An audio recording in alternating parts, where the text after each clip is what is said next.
नमस्कार। क्या आपने कभी सोचा है कि नवरात्रि केवल 9 दिनों का उत्सव ही क्यों है?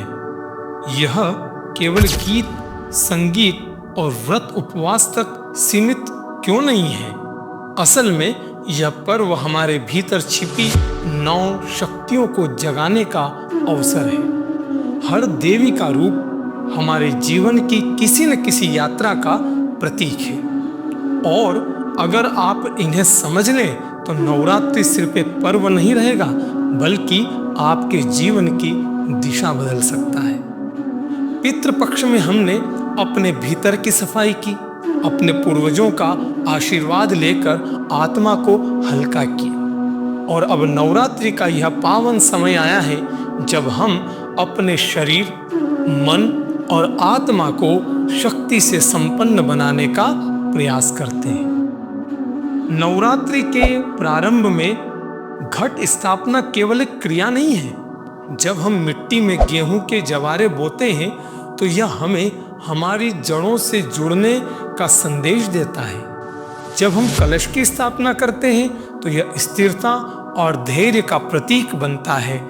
जब हम माता की प्रतिमा स्थापित कर उसकी पूजा करते हैं तो वास्तव में हम अपनी आत्मशक्ति को पहचानते हैं। और जब हम माता की ज्योति प्रज्वलित करते हैं तो यह अंधकार से प्रकाश की ओर, अज्ञान से ज्ञान की ओर जाने की हमारी यात्रा का प्रतीक बन जाता है। यही तो है नवरात्रि, आत्मशक्ति की साधना, प्रकाश की खोज और नवचेतन का उत्सव। अब हम जानते हैं कि नवरात्रि के 9 दिन किस प्रकार से हमारे जीवन में ऊर्जा का संचार करते हैं। साथ ही जन्म कुंडली में इन 9 दिनों का क्या महत्व है, और यह हमारे शरीर को किस प्रकार से शुद्ध करते हैं। तो सबसे पहला दिन नवरात्रि का होता है, उसमें हम मां शैलपुत्री की पूजा करते हैं, पर्वतराज हिमालय की पुत्री। इनका संबंध मंगल ग्रह से है, जो ऊर्जा और साहस का प्रतीक है। जब मंगल बलवान हो तो व्यक्ति पूरे आत्मविश्वास से जीवन में आगे बढ़ता है। यह देवी हमारे मूलाधार चक्र को स्थिर करती है और जीवन की नींव मजबूत करती है। द्वितीय दिवस है मां ब्रह्मचारिणी का, तपस्या और संयम का रूप। इनका संबंध राहु से है। राहु भ्रम और असामंजस्य पैदा करता है, लेकिन जब यह शक्ति सक्रिय होती है तो मन से भ्रम दूर हो जाता है और जीवन में लक्ष्य स्पष्ट हो जाता है। यह देवी स्वादिष्टान चक्र को शुद्ध करती है और हमें तप का वरदान देती है। नवरात्रि का तृतीय दिवस मां चंद्रघंटा की उपासना का है, जो शांति और स्थिरता का प्रतीक है। इनका संबंध चंद्रमा से है। चंद्रमा जब शुभ हो तो मन शांत रहता है और परिवार में सुख शांति बनी रहती है। मां चंद्रघंटा मणिपुर चक्र को संतुलित करती है और हमें करुणा और आनंद प्रदान करती है। नवरात्रि का चतुर्थ दिवस मां कुष्मांडा की पूजा का है, सृष्टि की उत्पत्ति करने वाली। इनका संबंध केतु ग्रह से है। जब केतु शुभ हो तो व्यक्ति आध्यात्मिकता की ओर अग्रसर होता है। मां कुष्मांडा अनाहत चक्र को प्रकाशित करती है और हमें त्याग और अंतर्दृष्टि का आशीर्वाद देती है। नवरात्रि का पंचम दिवस मां स्कंद माता की उपासना का है, कार्तिकेय की माता। इनका संबंध सूर्य से है। सूर्य आत्मविश्वास और मान सम्मान का प्रतीक है।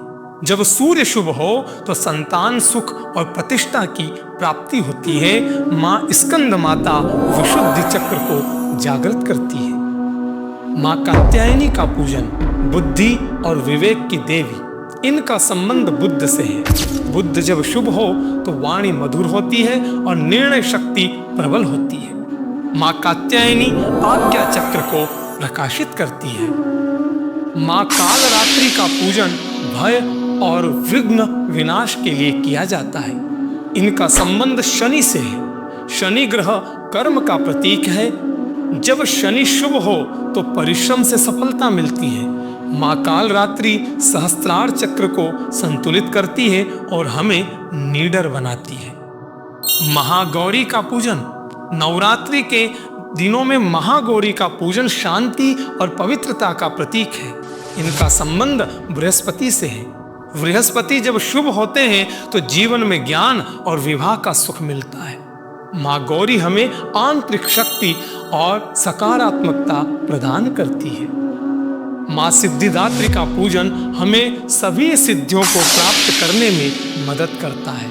इनका संबंध शुक्र ग्रह से है। शुक्र जब शुभ हो तो जीवन में धन, ऐश्वर्य और वैभव आता है।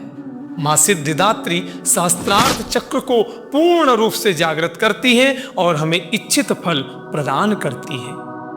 नवरात्रि केवल देवी की आराधना भर नहीं बल्कि हमारी आत्मा को जागृत करने का साधन है। जब हम 9 देवियों का स्मरण करते हैं तो हम वास्तव में अपनी 9 शक्तियों को जगाते हैं। तो इस नवरात्रि केवल व्रत मत कीजिए, केवल पूजन तक मत रह जाइए। अपनी आत्मा को शक्ति दीजिए, अपने मन को प्रकाश दीजिए और अपने जीवन को एक नया आयाम दीजिए। क्योंकि माँ केवल मंदिरों में नहीं है, माँ हमारे भीतर है। और जब हम उस माँ को पहचान लेते हैं तो जीवन स्वयं एक उत्सव बन जाता है। इसी के साथ आप सभी को नवरात्रि की हार्दिक शुभकामनाएं।